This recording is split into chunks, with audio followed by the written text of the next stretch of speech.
اللهم صل على سيدنا محمد وعلى آل سيدنا محمد كما صليت على إبراهيم وعلى آل إبراهيم إنك حميد مجيد. اللهم بارك على محمد وعلى آل محمد كما باركت على إبراهيم وعلى آل إبراهيم إنك حميد مجيد. السلام علیکم ورحمۃ اللہ وبرکاتہ. سیرہ کے اپنے اگلے سیشن کے ساتھ آپ کی خدمت میں حاضر ہیں. اب تک کے سفر میں ہم رسول اللہ صلی اللہ علیہ وسلم کی ہجرت کے بعد کے 7 سالوں کو ڈسکس کر چکے ہیں، اور آج جن واقعات کی طرف ہم بڑھ رہے ہیں ان کا تعلق 8 ہجری سے ہے. یعنی رسول اللہ صلی اللہ علیہ وسلم کو ہجرت کر کے مدینہ میں آئے ہوئے 8 سال ہو چکے ہیں، اور اس سال کا ایک بہت اہم مارکہ موتا کے نام سے جو جانا جاتا ہے اس کو آج ہم ڈسکس کریں گے. اس سے پہلے ایک چھوٹی سی چیز گوشے گزار کرنا چاہوں گی. جیسے کہ آپ سب جانتے ہیں غزوہ احد میں ہم نے دیکھا تھا، اور مختلف مواقعوں پہ مختلف غزوات میں ہم ایک نام سنتے آئے ہیں، حضرت خالد بن ولید رضی اللہ تعالیٰ عنہ. بہت بڑے جنگجو، اسلام کے آگے چل کے بہت بڑے جرنیل بنے. سن 8 ہجری کا سال وہ سال ہے جس میں حضرت خالد بن ولید ایمان کی دولت سے بہرہ مند ہوئے. سفر 8 ہجری مہینہ سفر کا بیان کیا جاتا ہے، اور حضرت خالد بن ولید اپنے ایمان لانے کے بعد خود بھی یہ چیز بیان کیا کرتے ہیں کہ کبھی ایسا ہوا نہیں کہ کسی جنگ میں میں رسول اللہ صلی اللہ علیہ وسلم کے خلاف لڑا ہوں. مفہوم بتا رہی ہوں ان کے قول کا، کہ ان کے خلاف لڑا ہوں اور مجھے اس کے بعد یہ احساس نہ ہوا کہ میں غلط جگہ پہ کھڑا ہوں. مجھے ہمیشہ یہ فیلنگ ہوتی تھی، یا یہ محسوس ہوتا تھا، یہ خیال آتا تھا کہ میں ٹھیک جگہ پہ نہیں کھڑا، اور ان کو لگتا تھا کہ رسول اللہ صلی اللہ علیہ وسلم ضرور فتح یاب ہوں گے. حتیٰ کہ جب صلح حدیبیہ والا واقعہ ہوا، ہم نے پچھلے سیشنز میں ذکر کیا تھا، جس میں حضرت خالد بن ولید نے یہ کوشش کی تھی کہ یک بارگی حملہ کر کے نقصان پہنچایا جائے، لیکن اللہ تعالیٰ نے رسول اللہ صلی اللہ علیہ وسلم کو وحی کے ذریعے بتا دیا، اور رسول اللہ صلی اللہ علیہ وسلم نے صلاۃ خوف ادا کی، جیسا کہ ہم پیچھے یہ ابھی ذکر کر آئے ہیں. اور اس کے بعد ان کو مزید اس بات کا پختہ یقین ہو گیا حضرت خالد بن ولید کو کہ ان کی حفاظت، یعنی رسول اللہ صلی اللہ علیہ وسلم اور ان کے ساتھیوں کی حفاظت ڈائریکٹ اللہ ہی کی جانب سے ہو رہی ہے. اور ظاہر ہے اگر اللہ کی حفاظت کا یقین ہو جائے تو پھر تو ان کے رسول ہونے میں شک رہ نہیں جاتا نا. لہٰذا کہا جاتا ہے کہ جب حدیبیہ کے بعد رسول اللہ صلی اللہ علیہ وسلم عمرۃ القضاء کے لیے اگلے سال مکہ گئے، تو اس موقع پر خالد بن ولید کہیں روپوش ہو گئے، چھپ گئے، سامنے نہیں آئے. بہت ذہین انسان تھے، بہت ہی قابل، عقل مند، دانش مند، لیکن آپ کو پتہ ہے کہ کئی دفعہ انسان کو اپنی سوچوں سے لڑنے میں کچھ وقت چاہیے ہوتا ہے، غور و فکر کرنے میں، کیونکہ بچپن کی سیکھی ہوئی چیزوں کو ان لرن کرنا، ان کو غلط مان لینا اور ایک نئے عقیدے میں داخل ہو جانا اتنا آسان بھی نہیں. انسان کو سوچ و بچار کے لیے ہر ایک کا اپنا ایک ٹائم ہوتا ہے کہ کس شخص کو کتنا وقت لگے گا اس بات کو قبول کرنے میں. عمرۃ القضاء کے موقع پہ حضرت خالد بن ولید کے بھائی، جن کا نام بھی ولید ہی تھا، although ان کے باپ کا نام بھی ولید تھا، ولید بن مغیرہ، اور ان کے بھائی کا نام بھی تھا، تو وہ ان کے جو بھائی ولید تھے وہ ایمان لے آئے، لیکن خالد بن ولید سامنے نہیں آئے. یہ کہیں لاپتہ ہو گئے یا روپوش ہو گئے، چھپ گئے کہیں جا کے. تو ان کے بھائی نے پھر خالد کو خط لکھا اور ان کو بتایا کہ میں حیران ہوں، کہا کہ مجھے حیرت ہے کہ تم جیسا ذہین انسان، عقل مند انسان کیسے اسلام سے دور رہ سکتا ہے. اور ساتھ ہی خالد بن ولید کے بھائی نے یہ بھی کہا کہ رسول اللہ صلی اللہ علیہ وسلم بھی تمہارے بارے میں پوچھ رہے تھے، اور وہ بھی یہ بات کہہ رہے تھے کہ خالد جیسا ذہین انسان اور سمجھدار انسان اسلام سے جاہل نہیں رہ سکتا. تو یہ ساری چیزیں جیسے کہتے ہیں نا کہ کام کر جاتی ہیں. ایک انسان آلریڈی ان سوچوں میں ہو، اس کو کسی چیز کی حقانیت کا یقین آ چکا ہو، اور پھر اس کے اوپر مزید اچھے کلمات اپنے بارے میں سن کے اور انسان کا دل مزید مائل ہوتا ہے. تو اس طرح سے رفتہ رفتہ ان کے دل میں اسلام کے لیے اللہ تعالیٰ نے جگہ مزید بنا دی، ان کو شرح صدر عطا ہوا اللہ تعالیٰ کی طرف سے. جب انہوں نے ارادہ کیا ایمان لانے کا، تو پہلے انہوں نے کوشش کی مکہ کے اپنے اور ساتھیوں کو بھی، اکرمہ بن ابی جہل کو بھی اپنے ساتھ ملانے کی کوشش کی، جو کہ بعد میں ایمان لے آئے، لیکن اس وقت اکرمہ نے ریفیوز کر دیا. جیسے کہ میں نے کہا نا کہ ہر شخص کا ایک اپنا وقت ہوتا ہے کسی حق بات کو قبول کرنے کا. ہم کئی دفعہ گھبرا جاتے ہیں کہ اتنی دفعہ یہ بات بتائی پھر بھی کسی کو ہماری بات سمجھ نہیں آ رہی.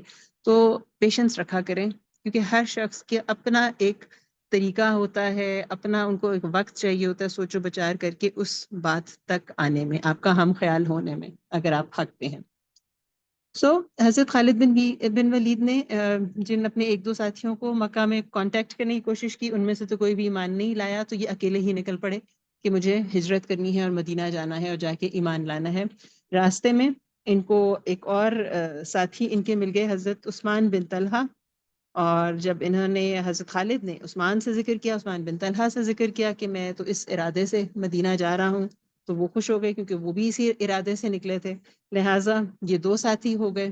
کچھ دور اور گئے تو ایک اور بڑے نامور جرنیل جو جنگجو تھے عربوں کے، مکہ والوں کے، عمر بن العاص، ان کا بھی ہم پیچھے ذکر سنتے آئے ہیں جنگوں میں، وہ بھی اپنے دل سے قبول کر چکے تھے اسلام کی حقانیت کو، اور ایمان لانے کی خاطر مدینہ کی طرف وہ بھی روانہ تھے. یہ 3 اصحاب مل گئے، اور جب یہ تینوں اصحاب مل گئے اس کے بعد یہ مدینہ آئے، اور انہوں نے رسول اللہ صلی اللہ علیہ وسلم کی خدمت پر پہنچ کر اپنی خواہش کا اظہار کیا کہ ہم ایمان لانے کے لیے آپ کی خدمت میں آئے ہیں. تو رسول اللہ صلی اللہ علیہ وسلم کو بے حد مسرت ہوئی، اور آپ نے صحابہ کرام سے کہا کہ مکہ نے اپنے جگر کے ٹکڑے تمہاری جھولی میں ڈال دیے، یعنی اپنے بہترین انسان تمہیں دے دیے ہیں. تو اس سے ہمیں یہ بھی پتہ چلتا ہے کہ بے شک ماضی میں یہ اسلام کی دشمنی میں کھڑے رہے ہیں، کتنا کچھ انہوں نے نہیں کیا، لیکن جب اسلام آپ کو اخوت کے رشتے میں باندھ دیتا ہے، جب کسی کا اسلام لانا اس کو آپ کا دینی بھائی بنا دیتا ہے، تو آپ اپنی پرانی تمام رنجشیں ایک لمحے میں ختم کر دیتے ہیں. اور رسول اللہ صلی اللہ علیہ وسلم اور ان کے ساتھیوں میں سے کسی نے بھی ان کو ان کی گزشتہ کسی بھی بات کا آئندہ بھی کبھی بھی زندگی بھر تانا نہیں دیا. یہ اعلیٰ ظرفی اسلام ہمیں سکھاتا ہے، اور یہ اعلیٰ ظرفی ہم کو سیکھنی ہے انشاءاللہ تعالی. یہاں سے آگے مزید آپ کا وقت نہیں لوں گی، کیونکہ جس جنگ کا ہم ذکر کرنے جا رہے ہیں وہ حضرت خالد بن ولید کے ایمان لانے کی چند ماہ بعد ہی پیش آئی، اور اس میں بہت خاص رول انہوں نے ادا کیا تھا. یہاں سے میں برہان بھائی کو دعوت دوں گی کہ وہ مائک سنبھالیں اور ہمیں جنگ کے حالات بتائیے. Over to you. بسم اللہ الرحمن الرحیم. السلام علیکم. اچھا، غزوہ موتا کو ڈسکس کرنے سے پہلے میں چاہتا ہوں کہ میں آپ کو تھوڑا سا اوور ویو دے دوں، کیونکہ ہم اب عرب سے باہر جا رہے ہیں. ٹھیک ہے، تو عرب سے باہر کیا پالیٹکس چل رہی تھی، کیا صورتحال تھی، وہ ایک دفعہ ذہن میں دوبارہ سے، کیونکہ یہ ہم نے ایکچولی چیز پڑھی تھی جو ہمارا پہلا سیرہ کا سیشن تھا، تو ہم دوبارہ ایک دفعہ اس کو ریویو کر لیتے ہیں تاکہ ہمیں پتہ چل رہے کہ عرب کے باہر کیا صورتحال تھی. ہم نے شروع میں پڑھا تھا کہ عرب میں 2 طرح کے جو قبائلی سسٹم تھے جو چل رہے تھے، ایک عرب مستعربہ اور عرب عاربہ. 2 ایک طرح کے آپ کہہ سکتے ہیں کہ جو قبائل تھے وہ موجود تھے. ایک تو جو عرب عاربہ ہے وہ حضرت اسماعیل علیہ السلام، جو یہ جو جگہ ہے حضرت اسماعیل علیہ السلام اور ان کا جو ان کی جو نسل تھی وہ یہاں پر پروان چڑھ رہی تھی. تو یہاں پہ جو جتنے بھی قبائل تھے ہم ان کو عرب عاربہ کہتے ہیں. اس کے بعد عرب مستعربہ. عرب عاربہ جو تھے وہ کہتانی عرب تھے. ٹھیک ہے، ان کی 2 شاخیں تھیں، ایک حمیر اور ایک کہلان، جو کہ یہاں اس یمن کے علاقے میں پروان چڑھ رہے تھے. اس میں جو حمیر کنڈم تھی، ایک ہمیار بھی کہتے ہیں، حمیر بھی کہتے ہیں، تو وہ یہ جو کنڈم تھی یہ حضور صلی اللہ علیہ وآلہ وسلم کے آنے سے تقریباً 50 سال پہلے یہاں پہ موجود تھی. اچھی خاصی بڑی کنڈم تھی. تو یہ جو تھی یہ تقریباً 525 عیسوی میں تقریباً اس کا زوال شروع ہوا اور یہ ختم ہوئی. یہاں پہ کافی بڑی ان کی کنڈم تھی. اوپر آپ کو نظر آ رہا ہے کہ 2 بڑی امپائرز موجود ہیں، ایک بیزنٹین امپائر ہے اور ایک سسانی امپائر. ٹھیک ہے، اس کو ہم ساسانی کو پرشین امپائر بھی کہتے ہیں، بیزنٹین کو ہم رومن امپائر بھی کہتے ہیں۔ تو اس کا جو اثر و رسوخ تھا وہ یہاں ایجپٹ کے علاقے تک تھا، ٹھیک ہے، اگر اوپر سے دیکھیں تو یہ جو علاقہ ہے اکسوم، اس کو آپ کہہ سکتے ہیں کہ یہ ایکچوئل میں حبش کا علاقہ ہے، حبشہ بھی کہتے ہیں، ابیسینیا بھی کہتے ہیں، آج کل کے دور میں یہ ایتھوپیا ہے، ٹھیک ہے۔ تو یہاں پر کرسچنز آباد تھے۔ بیزنٹین جو رومن امپائر تھی انہوں نے اکسوم پہ یا حبشہ پہ اپنا تسلط قائم کیا ہوا تھا، ایکچوئل میں یہ ان کے ایلائز تھے، ٹھیک ہے۔ تو یہاں پر جو یمن کے علاقے کے اندر جو کنگڈم تھی موجود تھی پہلے، ہمیار، اس پہ یہاں پر قبضہ کیا تھا اکسوم نے، مطلب رومن امپائر کی جو یہ ایلائی تھی، ایکچوئل میں انڈائریکٹلی رومن امپائر نے جو ہمیار تھی اس پر قبضہ کر کے اس کی جو کنگڈم تھی اس کو ختم کر دیا، اور ابرہا یہاں کا لیڈر بن چکا تھا۔ اچھا، اس سے جو دوسرا ایک کیا کہتے ہیں کہتانی عرب جو تھے یمن میں، ان کی دو شاخیں تھی، ایک تو خمیر تھی جو کہ رومن امپائر نے ختم کر کے وہاں پہ ابرہا کو لیڈر بنایا تھا، ایک جو اس کی شاخ تھی کہلان، وہ یہاں سے نکل کر کچھ اس علاقے میں آگے، کچھ یہاں عمان کے علاقے میں، کچھ بحرین کے علاقے میں، کچھ یہ لخم جو تھے یہ انہی کی شاخ تھی کہلان کی، جو کہ ادھر آ کر آباد ہوئے، اور یہ جو غسان تھے یہ بھی اسی کہلان کی ایک شاخ تھی جو کہ ادھر آ کر آباد ہو گئی تھی۔ اچھا، تو آپ نے دیکھا کہ یہاں پر ابرہا لیڈر بنا ہوا تھا، یہاں پر حبشہ کا علاقہ تھا اکسوم کے اندر، اوپر دو بڑی مین پاور جو تھی رومن امپائر اور ساسانی امپائر، اور یہ جو لخم تھے یہ ایکچوئل میں ساسانی کنگڈم کی آگے بفر زون تھی، ایک طرح کی کیا کہتے ہیں پپٹ اسٹیٹ بنی ہوئی تھی۔ ایکچوئل میں یہ اسٹیٹ تو نہیں تھی، یہ جسٹ قبیلے تھے، لیکن یہ ایکچولی ساسانی کنگڈم کے انڈر تھے۔ اسی طرح یہ جو غسان تھے یہ بیزنٹین امپائر کے انڈر کام کرتے تھے، ان کی مطلب اپنی کوئی اسٹیٹ نہیں تھی، کوئی باؤنڈری نہیں تھی، کوئی اتنا بڑا انفلوئنس بھی نہیں تھا، لیکن یہ ان کی ایک ایلائی تھی، ایک بفر اسٹیٹ تھی، پپٹ اسٹیٹ بنی ہوئی تھی۔ اور یہ زیادہ تر اس میں کرسچن تھے، یہ لوگ پہلے تو مطلب بتوں کی پوجا کرتے تھے، پھر جب یہ یہاں اس جگہ پر آ گئے تو یہاں انہوں نے اس سے رومن امپائر سے تھوڑا امپریس ہو کر کرسچینٹی قبول کر لی، اور یہ عرب کرسچنس کہلاتے تھے۔ تو یہ تقریباً جو مین یہاں پر قبائل تھے وہ ایک غسان تھے، ایک لقمی تھے، ایک کنڈا تھے۔ کنڈا بھی حضور صلی اللہ علیہ وسلم کے آنے سے پہلے ختم ہو گئی تھی، اور یہاں پر جو یمن کے علاقے میں ہمیر کنڈم تھی وہ بھی حضور صلی اللہ علیہ وسلم کے آنے سے پہلے ختم ہو گئی تھی۔ ابرہا کی حکومت تھی، ابرہا نے جب مکہ پر اٹیک کیا، کچھ اس کی اکنامک ریزن تھی اور کچھ مذہبی ریزنز بھی تھیں جس کی وجہ سے اس نے مکہ پر اٹیک کیا، اور وہ اللہ تعالیٰ کا اس پہ عذاب آیا، سورہ فیل میں ہمیں ملتا ہے۔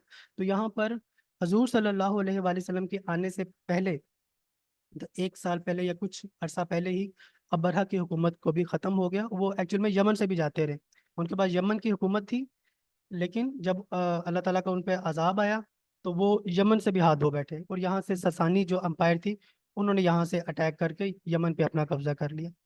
تو ایکچوئل میں یہ جو سینٹرل والی اسٹیٹ تھی، یہ جو درمیان والا علاقہ ہے، اس کے اوپر کسی کا بھی انفلوئنس نہیں تھا حضور صلی اللہ علیہ وآلہ وسلم کے آنے سے پہلے یہ جو جتنا بھی انفلوئنس تھے غسان کے یا ان کے رومن امپائرس کے یا یمن کے علاقے کے، وہ سارے جو انفلوئنس تھے وہ ختم ہو گئے، یہ جو جگہ تھی یہ انڈیپینڈنٹ ہو گئی، حضور صلی اللہ علیہ وسلم کے آنے سے پہلے یہ جگہ بالکل انڈیپینڈنٹ ہو گئی تھی۔ لیکن یہ جو غسان اور یہ جو لخم تھے یہ لوگ مطلب کچھ نہ کچھ چھیڑخانی کرتے رہتے تھے، تنگ کرتے رہتے تھے، کبھی اکنامک بیریئر کریٹ کرنا اور کبھی اس طرح کی، یہ عربوں کو تنگ کرتے ہی رہتے تھے۔ اور اسی طرح جب حضور صلی اللہ علیہ وآلہ وسلم جب تشریف لائے اور آگے جو جتنے بھی معاملات ہم نے سیرہ کے سیشنز میں پیچھے پڑھے ہیں، قریش کے ساتھ صلح حدیبیہ ہوا تو حضور صلی اللہ علیہ وسلم جو 10 سال کی جو ایک جنگ بندی ہوئی تو حضور صلی اللہ علیہ وسلم نے اسلام کا پیغام ان جگہوں پر پہنچانا شروع کیا۔ تو یہاں پر رومن امپائر کو یہاں پر حضور صلی اللہ علیہ وسلم نے خط بھیجے، ہیراکلس کو مصر میں خط بھیجا، یہاں حبشہ میں خط بھیجا، یمن میں خط بھیجا، ادھر یمامہ کی اسٹیٹ تھی ادھر بھی خط بھیجا، غسان جو علاقہ تھا ادھر بھی حضور صلی اللہ علیہ وسلم نے اپنے میسنجر کے ذریعے خط بھیجا اور ان کو دین کی دعوت دی۔ اچھا،